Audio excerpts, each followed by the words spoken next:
মারা গেছে আপনার শনিবার, তো শনিবার যদি 12টার সময় মারা যায়, তো এই 12টার সময় মারা যাওয়ার পরে তাহলে রবিবার 12টা একদিন হলো, সোমবার 12টা 2 দিন হলো, আর মঙ্গলবার 12টা 3 দিন হলো। এই মঙ্গলবার 12টার আগ পর্যন্ত আপনি বাড়িতে কিন্তু রান্না বান্না ভোজের আয়োজন করতে পারবেন না। কথা বুঝছেন? দাওয়াত করে যে ভোজের করছেন না, এই ভোজটা চলবে না। 3 দিন ইসলাম বলছে কেউ মারা গেছে, বাপ মারা গেছে, মা মারা গেছে, দাদা মারা গেছে, দাদি মারা গেছে, ইসলাম বলছে 3 দিন এটা হলো শোক পালনের দিন। কি দিন ভাই? বলুন না, কি কোন দিন এটা?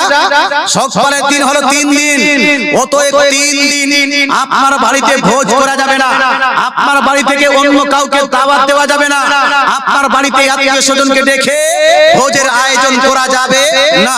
ইসলাম বলছে এই 3 দিন আত্মীয় স্বজনরা রান্না করে ওই বাড়িতে খাবার পৌঁছাবে, এটা হলো নিয়ম। কথা বোঝা গেল? ওই বাড়িতে মানুষ শোকাহত আছে, মর্মাহত আছে, হয়তো রান্না করছে না, অন্যরা এসে খাবার টাবার রান্না করে তাদের বাড়িতে পৌঁছাবে, এটা হবে নিয়ম। কিন্তু অনেকগুলো জায়গাতে 3 দিনের মধ্যে আপনার তিজাটা করে দেন, আর ওই তিজাতে কি করেন, সবাইকে দাওয়াত করে আপনার রান্না করে ভোজ করে মানুষকে খাওয়াচ্ছেন, এটা চলবে না। 3 দিনের বেশি শোক পালন করা যাবে